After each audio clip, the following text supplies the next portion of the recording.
ठीक है, तो हम शुरू करते हैं आज का सेशन। सबसे पहले अपने आप को कलेक्ट कीजिए, दोनों हाथों को आराम मुद्रा में जोड़िए, स्पाइन से दे करके आंखें बंद कीजिए और अपना ध्यान अपने भीतर जाती हुई सांस और बाहर आती हुई सांस इस पर रखिए। अपने श्वास प्रश्वास को अर्थात इनहेलेशंस एंड एक्सहेलेशंस को स्लो लॉन्ग डीप कीजिए। हमारी सांस जितनी लंबी गहरी होती है, हमारा चित्त हमारी चेतना उतनी गहरी उतना प्रोफाउंड होता है।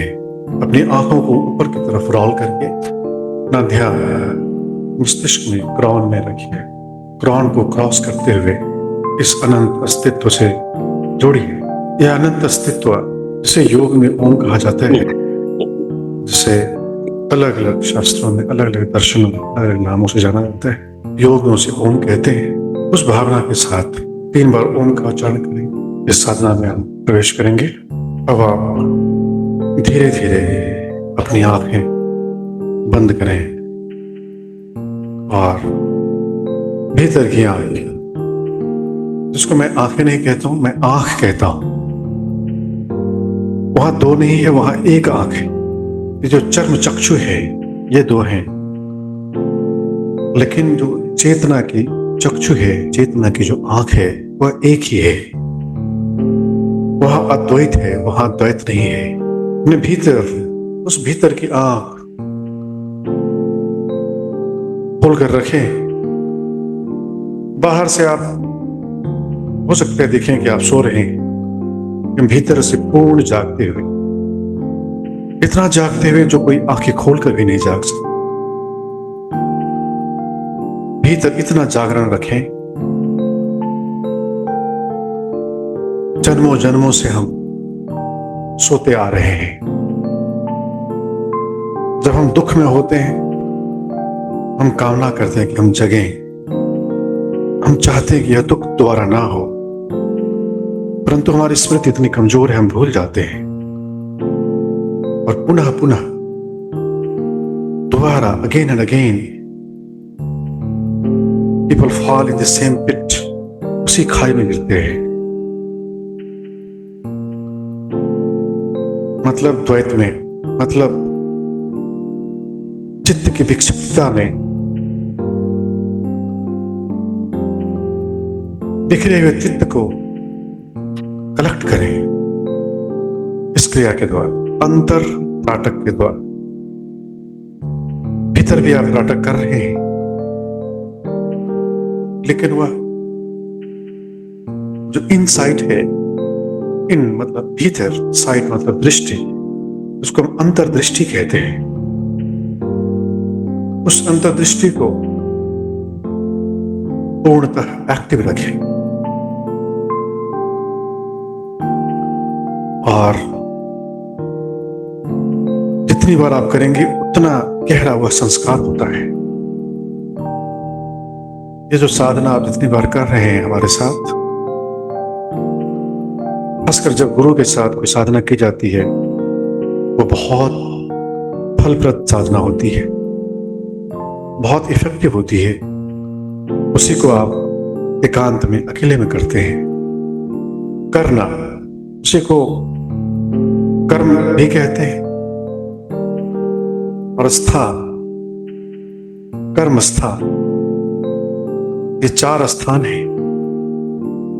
एक है काया, जहां पर हम साधना को करते हैं, उस कर्म को, उस क्रिया करते हैं।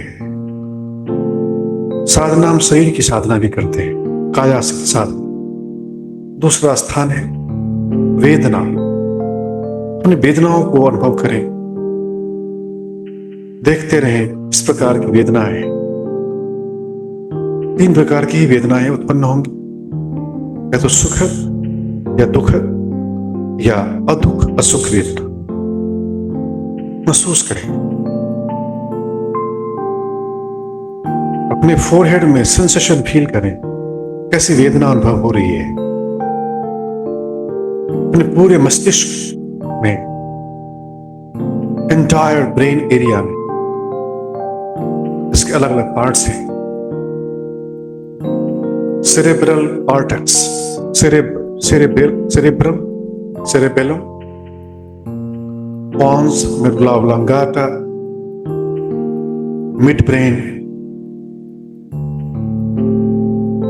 ये 3 पार्ट्स हैं जो ब्रेन स्टेम का पार्ट है, उसको रियलाइज करें, जो बड़ा रोल प्ले करते हैं आपकी विचार शक्ति में, आपके निर्णय शक्ति में, देखने, समझने, रिस्पॉन्ड करने में ये रोल प्ले करता है। ब्रेन स्टेम, इसके 3 पार्ट्स। सबसे पहला है मेडुला ऑब्लोंगाटा, सबसे ऊपर का, और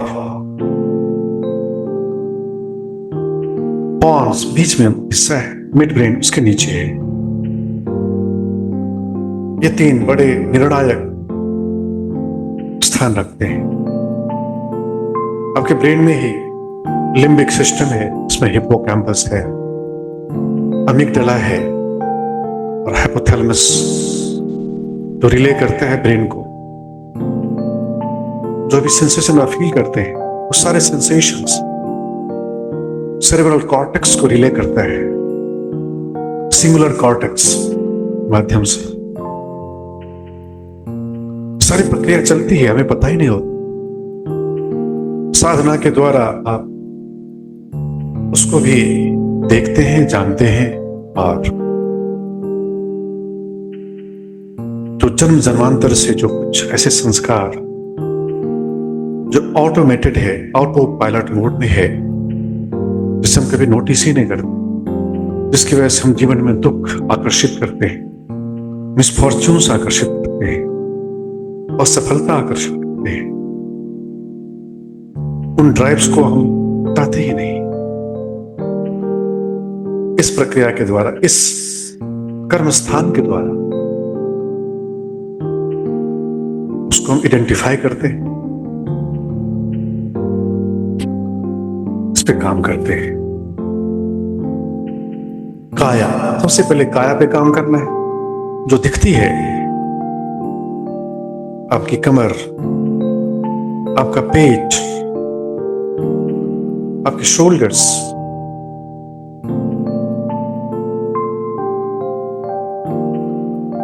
आपके lungs, heart, brain, kidneys, pancreas, liver, intestines, guts, जितने भी पार्ट्स हैं बॉडी के,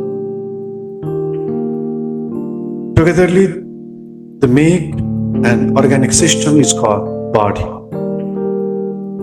उसको फील करें, शरीर को, इस काया को फील करें, जो आपको प्रकृति के द्वारा मिली है। जैसे आपकी प्रकृति थी वैसा शरीर मिला। प्रकृति मतलब बाह्य प्रकृति भी है, परंतु अंतः प्रकृति जो आपके भाग्य का निर्माण करती है, जो आपके भविष्य का निर्माण करती है, वह प्रकृति जो वर्तमान को भी शेप देती है, इनर नेचर, वही डिसाइड करती है कि आपके पेरेंट्स कौन हो अगले जन्म में, आपकी माँ कौन होगी, आपके पिता कौन हो। अगर आप गृहस्थ में जाते हैं तो आपका जीवन साथी कौन होगा, आपके मित्र कौन होंगे, आपके शत्रु कौन होंगे, आपका प्रोफेशन क्या होगा। ये सब आपके भीतर की प्रकृति तय करती है। भीतर की प्रकृति बाहर की प्रकृति को इन्फ्लुएंस करती है, और दोनों सामंजस्य, हार्मनी में काम करती है। ये हो ही नहीं सकता भीतर की प्रकृति आपका सात्विक हो और आपके जीवन में दुख आए, ऐसा नहीं हो सकता। अगर आएगा भी तो आप उसको स्माइलिंगली, प्रतीक्षा के साथ, शांति के साथ उसको आप अंडरगो करते हैं, पास करते हैं। सुख में आप नाचने नहीं लगते, दुख में आप डिप्रेशन में नहीं जाते, क्योंकि आपकी प्रकृति सात्विक है, यौगिक प्रकृति है, एक योगी की प्रकृति, योगी का स्वभाव है। और यह स्वभाव हम उत्पन्न करते हैं। यह संस्कार हम उत्पन्न करते हैं अपने गुरु के संपर्क में आकर।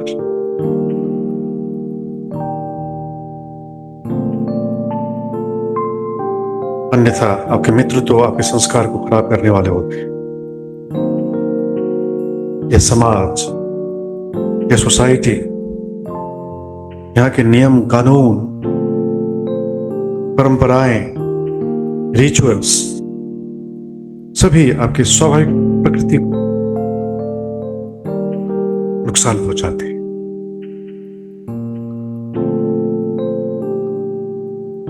जो हम ग्रुप में चलते हैं, ग्रुप में प्रैक्टिस करते हैं, वे सभी आपकी प्रकृति के अनुसार हो सकता है ना हो। उसको हमें कस्टमाइज करना सीखना हो। चाहे वह ग्रुप में आसन करते हैं, ग्रुप में प्राणायाम करते हैं, ग्रुप में ध्यान करते हैं, ग्रुप में कार्य करते हैं, ग्रुप में किसी लक्ष्य के लिए कार्य करते हैं, ग्रुप में भी अपनी इंडिविजुअलिटी बरकरार रखिए। डिस्पोजिशंस मीन्स आपकी वीकनेसेस एंड स्ट्रेंथ यूनिक है, उसको ध्यान में रखते हुए कस्टमाइज कीजिए। अगर ग्रुप में मैं कोई आसन सिखाता हूं, निश्चित पूर्वक आप कोशिश करें मैं अपने गुरुजी की कॉपी करूं, परंतु कस्टमाइज करते हुए। मैं ग्रुप में कोई प्राणायाम सिखाता हूं, जब आप ग्रुप में प्राणायाम करते हैं, निश्चित पूर्वक आपके गुरु आदर्श होते हैं जिनको देखकर करते हैं, परंतु उसको भी आप कस्टमाइज करते हैं, अन्यथा आप अपने आप को क्षति पहुंचा सकते हैं। उसी प्रकार ध्यान, 40 प्रकार के ध्यान हैं और उन 40 प्रकार के ध्यानों में से कौन सा ध्यान आपके लिए उपयुक्त है? एक कॉम्पिटेंट गुरु, एक दक्ष गुरु,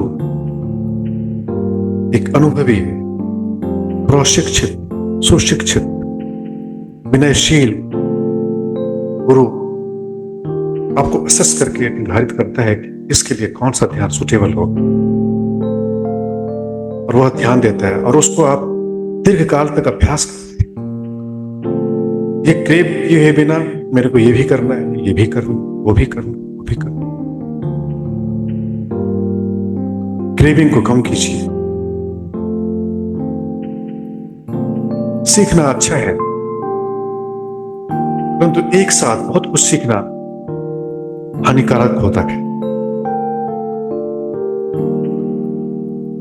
जीवन में बहुत काम करना चाहिए, करना होता है, परंतु एक बार में एक ही काम, एक बार में 10 काम थे।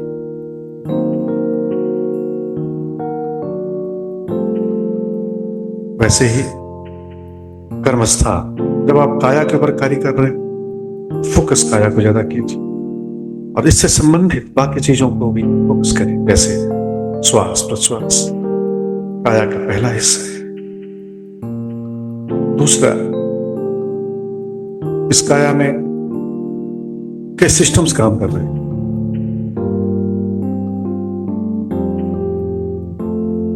उनको ध्यान में रखिए। नर्व्स है, नर्वस सिस्टम जिसको कहते हैं, मसल्स है, मसल्स में स्टिफनेस मत रहने दीजिए, फैट मत रहने दीजिए।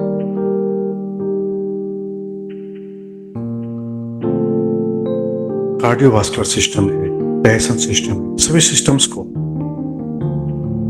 स्वस्थ रखिए, हेल्दी रखिए।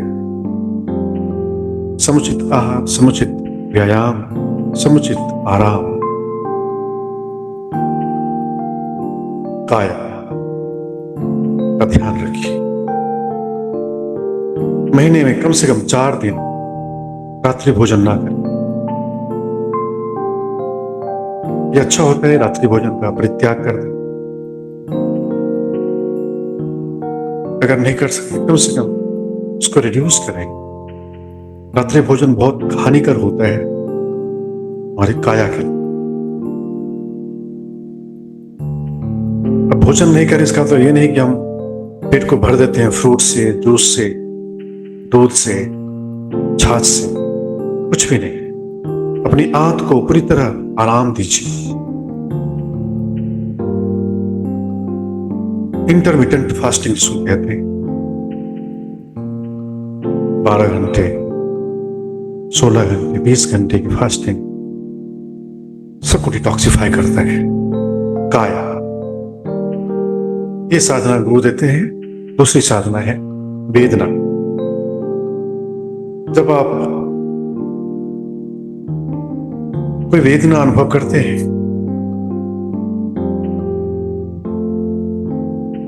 दुखद वेदना, जब आपको भूख लगती है, यह एक दुखद वेदना है, उसको ऑब्जर्व करें।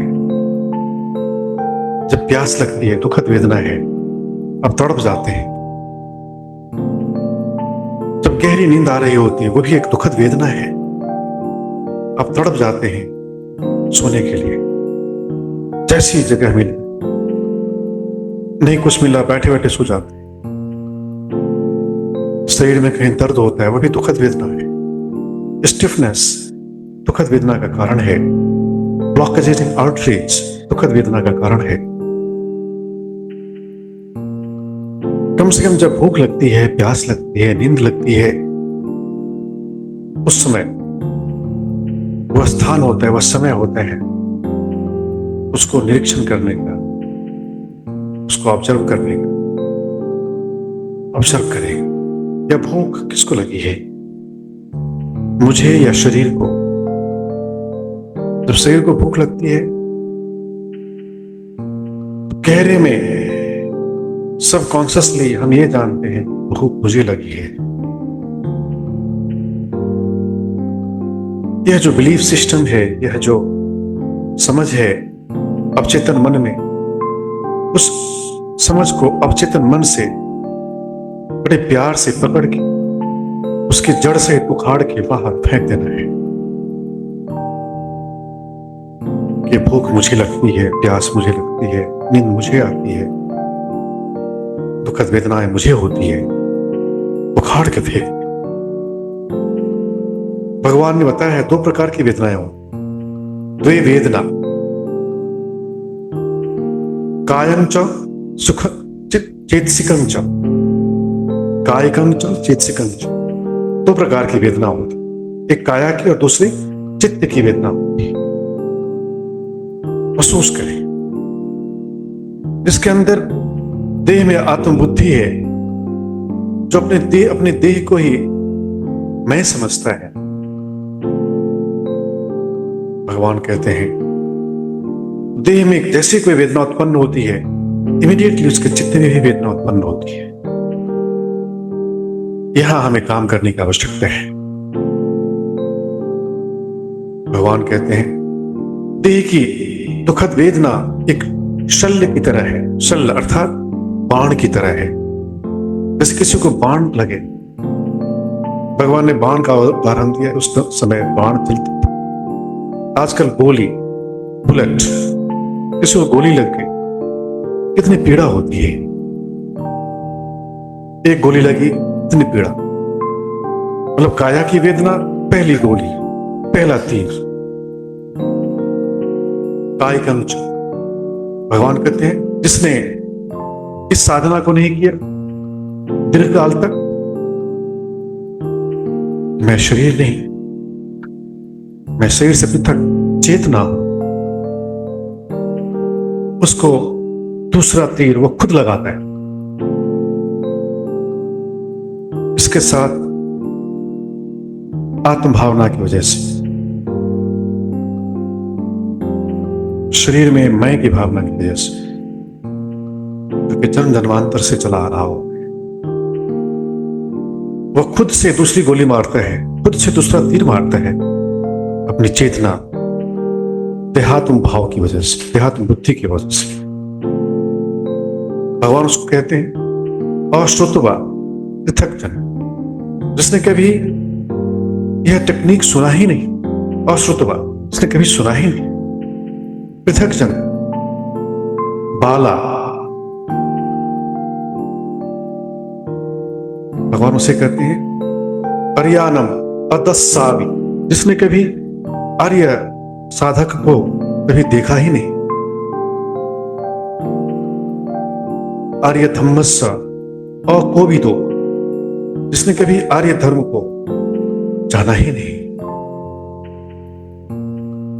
आर्य धम्म में अविनीतो, जिसने इस आर्य विज्ञान में, इस नोबल साइंस में कभी अपनी ट्रेनिंग ली ही नहीं,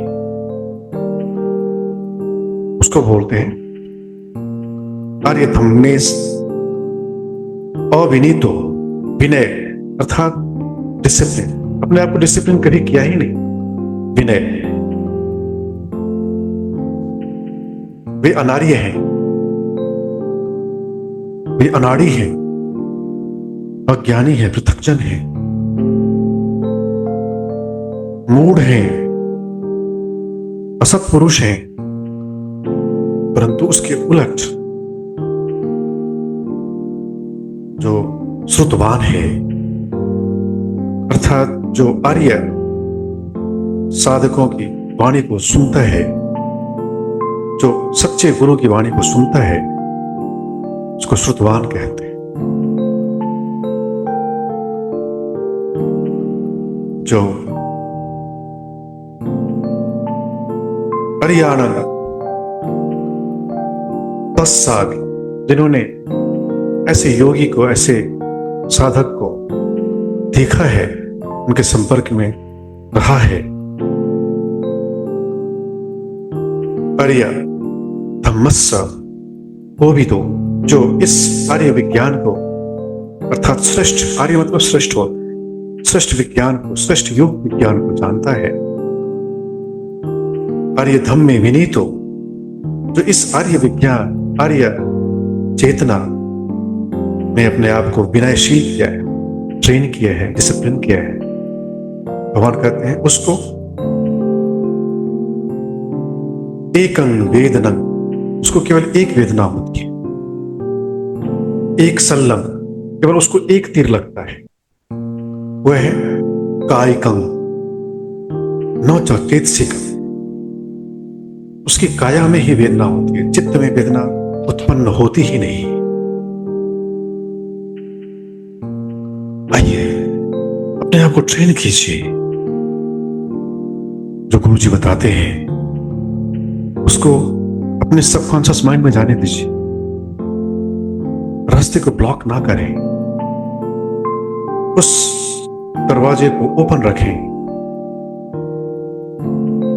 जाने दें इसको बिल्कुल बॉटम ऑफ योर कॉन्शियसनेस।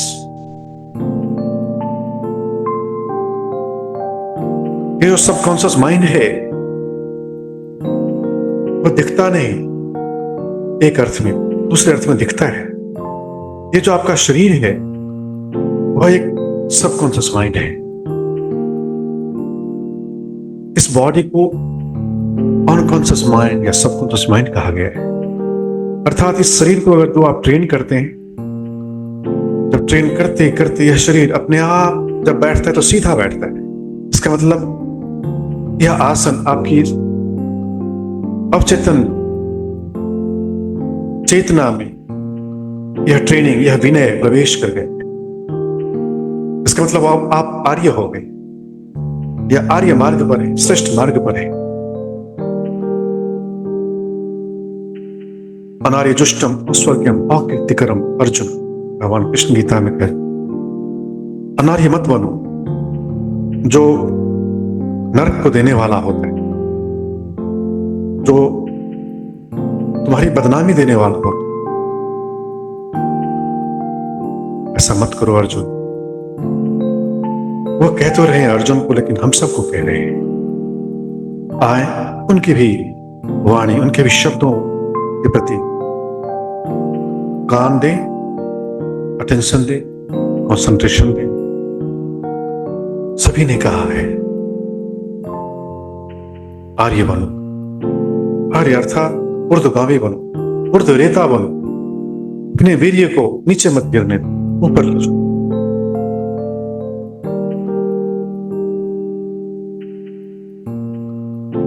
एकं वेदनं कायिकं न च चैतसिकं। केवल एक वेदना महसूस करो शरीर में, चित्त में। अगली साधना सत्र तक आपको मैंने ये साधना दी है आज कि जब कभी कोई ऐसी दुखद वेदना उत्पन्न होगी शरीर की, उसको मैं अपने चित्त में प्रवेश नहीं करने दूंगा। उसके लिए छंदं जनेति वायमति वीर्यं आरभति चित्तं प्रगणहाति पदहति, इस संकल्प के लिए छंद उत्पन्न करो। छंद अर्थात प्रबल इच्छा उत्पन्न करो। गुरु जी ने जो बताया है, जो भी दुखद वेदना उत्पन्न होगी उसको चित्त में नहीं घुसने देंगे। इसके साथ ही सुखद वेदना भी चित्त में नहीं घुसने देना है। सुखद वेदना जब भूख लगती है और जब भूख शांत हो जाती है भोजन के बाद, उस वेदना को भी शरीर तक ही रहने दीजिए। जब प्यास लगती है, जब नींद लगती है और जब प्यास तृप्त हो जाती है, जब नींद पूरी हो जाती है, उस वेदना को शरीर तक रहने दें, ना कि चित्त तक। सुखद या दुखद,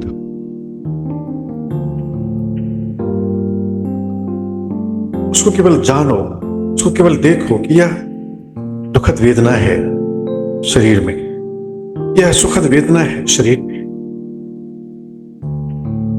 चित्त में नहीं।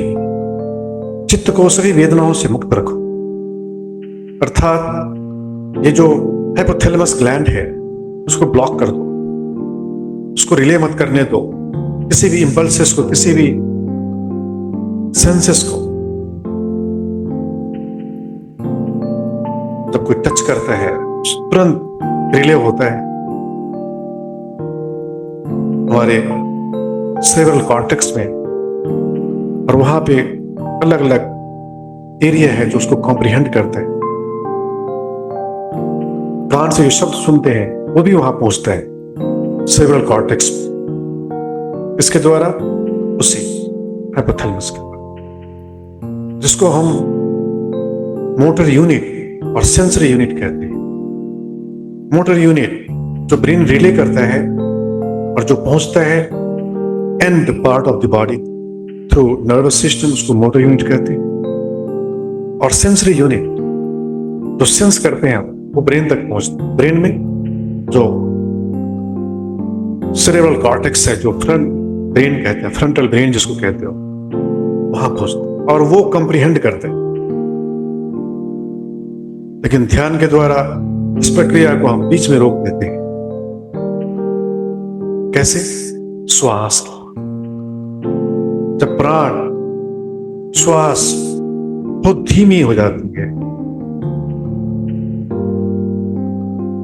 तो यह प्रोसेस बहुत धीमा हो जाता है। जिसने अपनी सांस रोक ली उसको सेंसेशन ब्रेन तक नहीं पहुंचती, बीच में ही रोक देता है, बीच में ही वो ब्लॉक कर देता है पैथवेज को। इसका मतलब ये नहीं कि फोर्सफुली सांस को रोक लो, शरीर को अंत करो, ऐसा नहीं। ट्रेन करना है इस प्रक्रिया, कुंभक में ट्रेन करना है। ज्यादा से ज्यादा कुंभक का अभ्यास करो, अर्थात श्वास दीर्घ करो। अंतर कुंभक, बहिर्कुंभक। जब ये स्वतः होने लग जाएगा उसको हम केवल कुंभक कहते हैं। स्वतः लगता है, जो एडवांस्ड योगी होते हैं केवल कुंभक स्वतः लगता है और अनायास लगता है। महसूस करो जब कोई ऐसी वेदना हो, अपने सांस के ऊपर। तीसरी वेदना होती है अदुख असुख वेदना, जिसमें हम कॉम्प्रिहेंड नहीं कर पाते कि यह सुखद है या दुखद है। जब हम कंफ्यूज हो जाते हैं उसको कहते हैं अदुख असुख वेदना। हम निर्णय नहीं कर पाते, ऐसे वेदना होती। उस समय भी एक ही क्रिया है, श्वास प्रश्वासयोर गति विच्छेद प्राणायाम। पतंजलि ने प्राणायाम की परिभाषा की है, श्वास प्रश्वासयोर गति विच्छेद प्राणायाम। अर्थात जब श्वास और प्रश्वास की गति विच्छेद हो जाती है, रुक जाती है, उसको प्राणायाम कहते हैं। प्राणायाम इनहेलेशन एंड एक्सहेलेशन नहीं है, वो तो तैयारी है। उसकी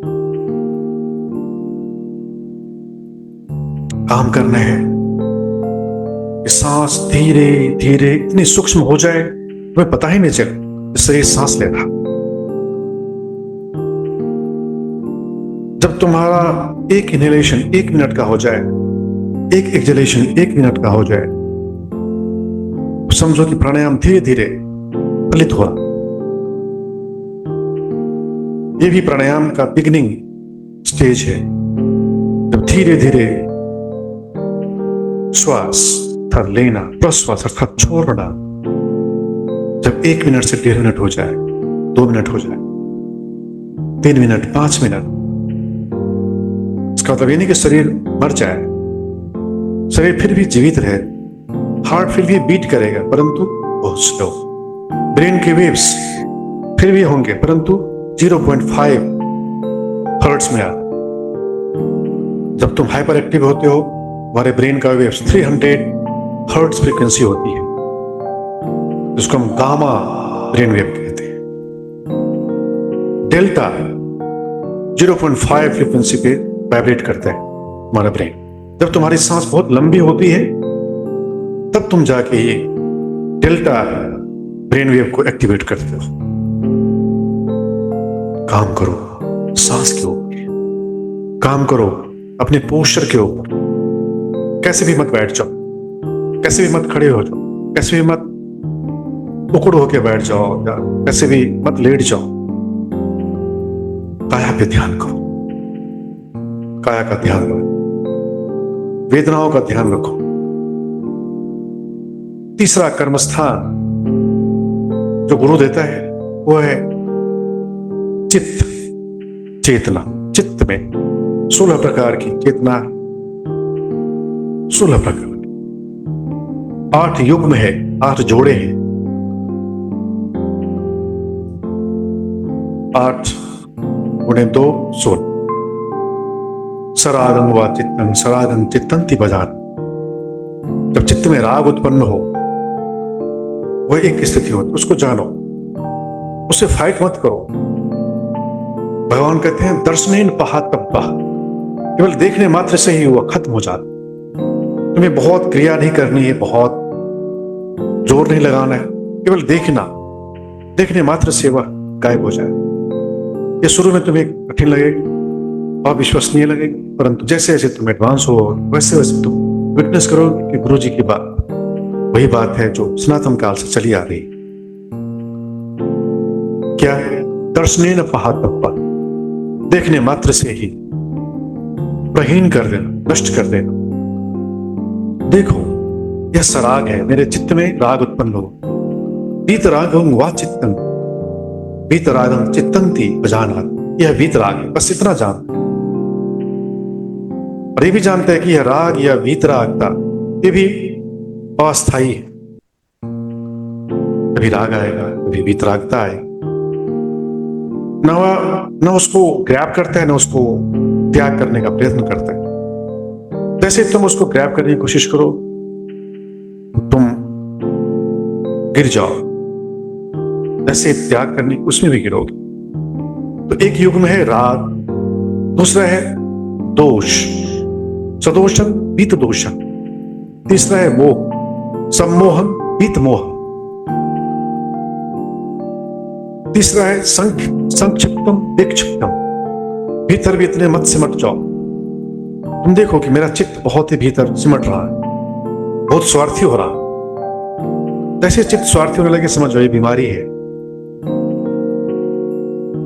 विक्षिप्तम, जैसे चित्त बाहर विक्षिप्त होने लग जाए, काम के बारे में सोचने लग जाए, अपने मिशन के बारे में, अपने ऑर्गेनाइजेशन के बारे में, भविष्य के बारे में, समझ लो अब चित्त विक्षिप्त हो रहा, तुरंत बीच में लो। यह चौथा युग्म है। पांचवा है महगतम अमहगतम। महगतम मतलब महान चित्त, जहां पर त्याग करुणा ये उत्पन्न होता है। अगर अति हो जाए कंट्रोल करो। अमहागतम, जब तुम्हारी चेतना चित्त बहुत संक्षिप्त हो जाए, अमहागत अर्थात क्षुद्र हो जाए, केवल अपने बारे में, अपने परिवार के बारे में, अपनी जाति बिरादरी के बारे में, अपने देश के बारे में, अपनी भाषा के बारे में, अपनी कम्युनिटी के बारे में ही जब सोचे, समझ जाओ ये बीमारी है, इससे भी हमें वापस आके बीच में यह युग्म है। पांचवा, छठा युग्म है अनुत्तरम सौत्तरम। अनुत्तर मतलब जिसका कोई जवाब नहीं है। तुम्हारे अंदर कुछ ऐसी क्वालिटीज हैं चित्त में जो केवल तुम्हारे पास है, दुनिया में किसी के पास नहीं, उसको अनुत्तर कहते हैं, नॉन कंपेरेबल। सौत्तर, कुछ तुम्हारे चित्त में ऐसे स्किल हैं जो उससे ज्यादा दुनिया में मौजूद है, चाहे ज्ञान हो, चाहे स्किल हो, चेतना का, माइंड का, मेंटल पावर का, वह भी एक युग्म है। सातवां युग्म समाहितम असमाहित, जब चित्त में कंसंट्रेशन लगे तुरंत बोलो ये कंसंट्रेशन है। उसमें भी ज्यादा ऑनरशिप नहीं, उसमें बहुत ज्यादा खुश होने की जरूरत नहीं है। असमाहितम, जब कंसंट्रेशन ना हो उसमें भी क्षुब्ध मत हो जाओ, कभी होता है। और जो आठवां युग्म है उसको कहते हैं विमुक्तम अविमुक्तम। मुक्त चित्त जब लगे कि इस चित्त में कोई माया मोह नहीं, कोई अटैचमेंट नहीं किसी के प्रति, न धन, न ज्ञान, न शक्ति, न यौवन, न सौंदर्य, न ऑनरशिप, तो सबसे तुम पृथक हो जाते हो, मुक्त हो जाते हो, उसको मुक्त चित्त कहते हैं। विमुक्त, जो पूर्णता हो जाता हो, उसको वैराग्य भी कहते हैं।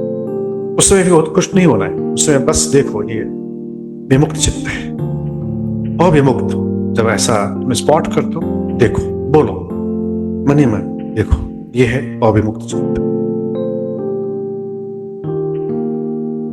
ये चित्त की साधना है, चित्त का कर्म स्थान है।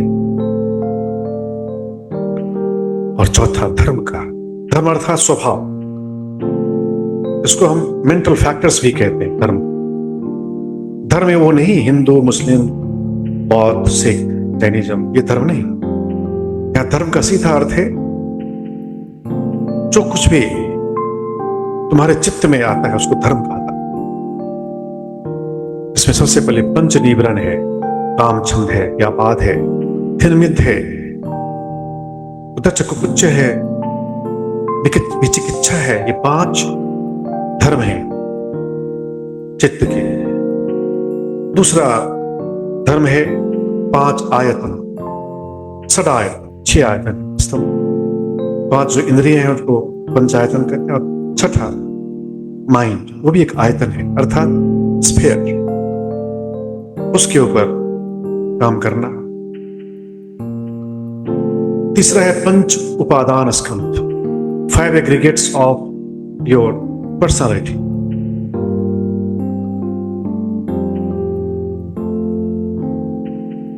पहला है बॉडी, दूसरी है वेदना, तीसरी है संज्ञा, चौथा है संस्कार और 5वां है विज्ञान। ये इसके बाद है सप्त बोध्यंग, 7 फैक्टर्स ऑफ एनलाइटनमेंट। उसको भी देखो, मेरे भीतर ये फैक्टर है। जब दिखे उसको बस केवल तुम्हें स्पॉट करना है, ना खुश होना है ना खुश होना है। उसके बाद जो लास्ट है वह है 4 आर्य सत्य, मीन्स दुख, दुख समुदय, दुख निरोध और दुख निरोध गामिनी प्रतिपद अर्थात मार्ग। ये 4 सत्य है, आर्य सत्य। ये सब आते हैं धर्म में। ये धर्म किसी संप्रदाय का नहीं, यह यूनिवर्सल है। यह भेद नहीं करता, यह हिंदू है या मुस्लिम है, यह स्त्री है पुरुष है, गोरा है काला है, इस लोक का है या परलोक का है, मनुष्य है देवता है, ये सभी उसके दायरे में आते हैं। देखो, वो सबसे एडवांस्ड साधना होती है जो हम अपने एडवांस्ड कोर्स में बताते हैं। लेकिन शुरुआत हम करते हैं काया से। काया, वेदना, चित्त और धर्म अर्थात सुख, अर्थात एंटिटीज। आज की साधना का जो थीम था यही था। सबसे पहले जो आज का टेक अवे है, जो आज का निष्कर्ष है, कंक्लूजन है, जो आज तुम इस साधना सत्र से जो तुम अगले साधना सत्र तक ले जाओ और साधना करो, वो है वेदनाओं को केवल काया तक रहने दो, चित्त में मत आना, चाहे सुखद हो, दुखद हो, अदुखद सुख। पहला। दूसरा, जो कर्म स्थान गुरु जी ने दिया है उसको तल्लीनता के साथ, जैसे ब्रह्म वाक्य होता है, गुरु आज्ञा ही केवलम, गुरु की आज्ञा सर्वश्रेष्ठ आज्ञा है, सर्ववरण्य है। उसके आगे जो जन्म देता है माता पिता, उनकी भी आज्ञा है। जब ये भाव आ जाएगा, जब ये श्रद्धा आ जाएगी, तो तुम्हारे लिए सुख का द्वार खुल जाएगा, परम सफलता का द्वार खुल जाएगा।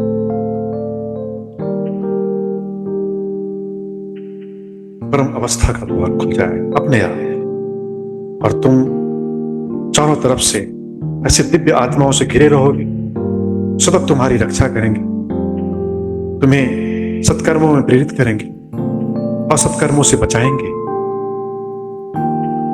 सभी देवगण, सभी सिद्धगण, सभी यक्षगण, जितने भी ब्रह्मांड हैं, सभी ब्रह्मांडों के यक्षा, देवा, नागा, यक्ष, देव, नाग, किन्नर, सभी तुम्हारे प्रति प्रेम से भरे हों। आज का टेक अवे ये है, इसको कैरी फॉरवर्ड को भूलो मत। जब कभी भूलने लग जाओ, अपने आप को रिमाइंड करो। भूलने की बीमारी सबसे बड़ी बीमारी है आज के मनुष्यों, just because of reels, because of shorts, short span of concentration, short span of memory हो रही है। लोग भूल जाते हैं। इस भूलने की बीमारी को दूर करो स्मृति के द्वारा, सती के द्वारा, माइंडफुलनेस के द्वारा। यह साधना छोटी दिखती है, परंतु एक साधना में कम से कम 1 साल लगता है, दूसरी साधना में दूसरे साल, तीसरी साधना में तीसरा साल, चौथी साधना में चौथा साल, हो सकता है उसमें 2-3 साल और लग जाए। ये उनके लिए जो बहुत सीरियस है, और जो मीडियोकर है उनके लिए तो एक जन्म में 1 साधना, दूसरे जन्म में 2 साल। सीरियस बनो, एडवांस्ड बनो। बहुत अच्छा, हम तुम्हारी तारीफ करते हैं, तुमने समय निकाला आज इस सीरियस एडवांस्ड सत्र में तुमने भाग लिया, जो हिंदी भाषा में है। तो लगता है मुक्त आकाश है मेरे लिए, हिंदी भाषियों के लिए। जो हमारे सूत्र जिस भाषा में मूलतः है, उसमें आसान होता है समझना, समझाना, बहुत प्रिय है। तुम भी इसको प्रेम करो, परंतु समता भाव से आओ। उसका समापन करते हैं। पहला मंत्र अपने लिए, दूसरा मंत्र सबके लिए। एक साथ बोलोगे, मेरे पीछे नहीं।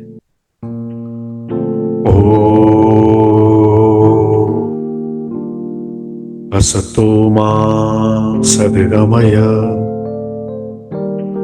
त्वं सोमा ज्योतिर्गमय मृत्योर्मा अमृतंगमय सर्वे भवन्तु सुखिनः सर्वे सन्तु निरामयाः सर्वे भद्राणि पश्यन्तु मा कश्चित् दुःखभाग् भवेत् शांति शांति शांति। दोनों हाथ जोड़ो श्रद्धा भाव के साथ from the bottom of your heart, नीचे झुक कर अपने आचार्य अपने गुरु को प्रणाम करो। फिर सभी ऐसे उस गुरु तत्व को प्रणाम करो, इस परम विद्या को प्रणाम करो।